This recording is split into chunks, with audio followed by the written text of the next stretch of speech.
It's time now for a look latest in local news. And the news will begin with today's community blood drive. It's taking place at Calvary Baptist Gymnasium between 1 and 6 p.m. Again, sponsored by the Jesup Shriners Ladies Auxiliary. Again, many people have signed up for an appointment. Walk-ins are welcome in a very important community blood drive taking place today at the Calvary Baptist Church Gymnasium. Again, the time between 1 and 6 p.m. Both the city commissioners and the Wayne County Commissioners have meetings this week. Tuesday, the Jesup City Commissioners have the meeting tomorrow night at 7 p.m. at City Hall, their regular agenda meeting. Under new business, public hearing, Terramore Development, request for landscaping and parking variances at 1520 West Cherry Street.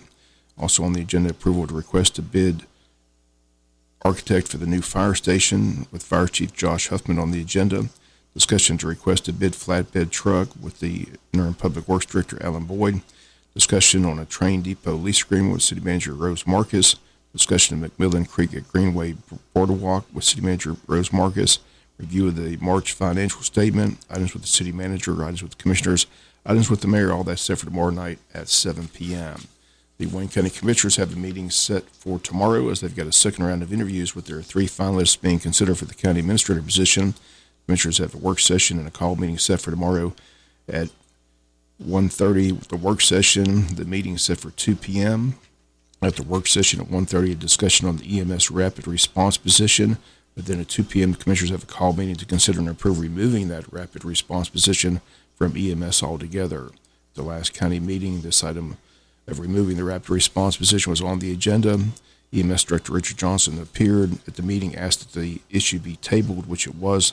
Now the position appears to be on the chopping block once again, but they're expected to discuss the position at the call meeting at 1:30. After the work session, the commissioners will go into executive session to conduct the interviews with the 3 finalists for the position of County Administrator. Paul Adrati, a local candidate. The other 2 candidates are Joseph Kaysen from Brunswick, Georgia, and Freddie Howell from Midway, Georgia. Once again, that's all taking place tomorrow afternoon, beginning at 1:30 at the work session, then the meeting at 2, an executive session for the interviews after that. We'll be back with more news after this word from our sponsor, the commercial messages, so please stay tuned. City of Scriven Mayor and City Council have a call meeting for a work session on April 28th at 4 p.m. Purpose is to discuss the SPLOST needs and their 2024 budget. Now that the Board of Education has the eSPLOST passed, now voters will have the opportunity to pass the county SPLOST, one-cent tax that raises millions for improvements in the county. But before the vote, the county has to meet with the cities of Odom, Jesup, and Scriven to determine what projects will be put on the referendum for voters to vote on. So far, no meetings between the county and the other government agencies have taken place. City of Jesup had SPLOST discussions at their retreat. The counties have had discussions among themselves on certain projects, such as courthouse security and a possible community center, but nothing definite for the SPLOST referendum, which will either be voted on in November of this year or not until March of 2024. The current SPLOST runs out in June of 2024. Once again, the City of Scriven meeting April 28th to discuss the City of Scriven's needs with the SPLOST funds. This is a story we continue to follow as, again, the county and the 3 municipalities have to come together to decide where the funds will be used and what projects the money will be used for. Again, so far, no meetings between the government agencies have taken place. Wayne County Chamber of Commerce's 14th Annual Taste of Wayne drew another large crowd this past Thursday at Coastal Pines Technical College. The night of the races, several vendors on hand providing the food, and out-of-town judges awarded prizes. Also, a People's Choice winner announced at the event. Here are the winners from the Thursday night event. For Best Table Escape, Britches and Bows Beverage Bar. Most Original Brothers Seafood and Wings. Best Appearance, She Bakes 912. Best Taste, Hog and Bones. Judge's Choice was Culinary Arts Department at the high school. And People's Choice was the Smoke Show Mafia. And the Women's Best Hat Contest was won by Kylie McGregor. We'll be back with some final news notes after this word from our sponsor, the commercial messages, so please stay tuned. Final notes news. State Board of Education member Nick Ellis will hold a public hearing for citizens of the 1st Congressional District tomorrow from 7 to 8 p.m. at the Wayne County Schools Tech Center. The purpose of the hearing is to hear comments from interested citizens and educators within the Congressional District regarding K-12 public education. Again, Nick Ellis will be one of our guests today on the Butch and Bob Show to talk more about the event. And the 1st Congressional District includes Appling, Bacon, Brantley, Bryan, Camden, Charlton, Chatham, Glenn, Liberty, Law, McIntosh, Pierce, Ware, and Wayne counties, and portions of Effingham County. Again, that meeting is set for tomorrow night, 7 to 8 p.m. at the Wayne County High School Tech Center. Chamber of Commerce getting ready for their post-legislative luncheon. Takes place this Thursday, April 20th at Coastal Pines Technical College.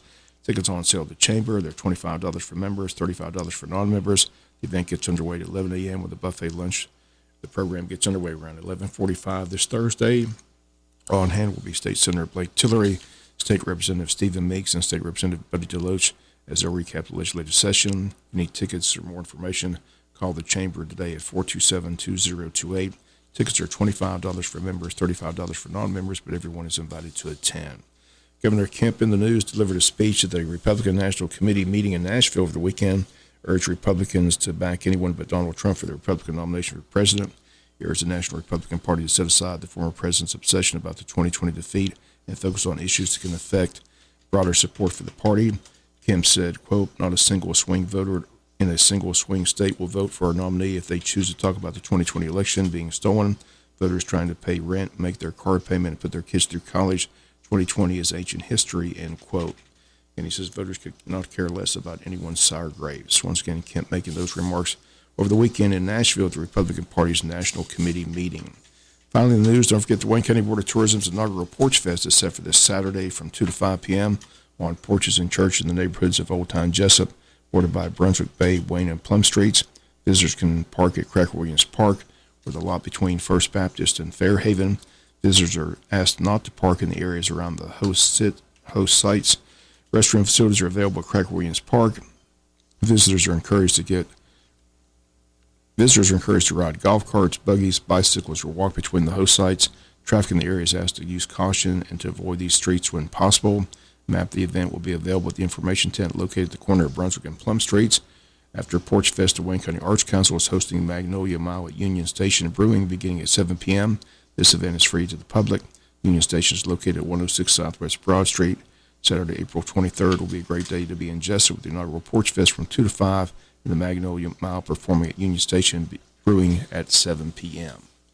That's going to do it for the latest in local news. Sports comes your way in a few minutes. Bob Morgan saying have a great day.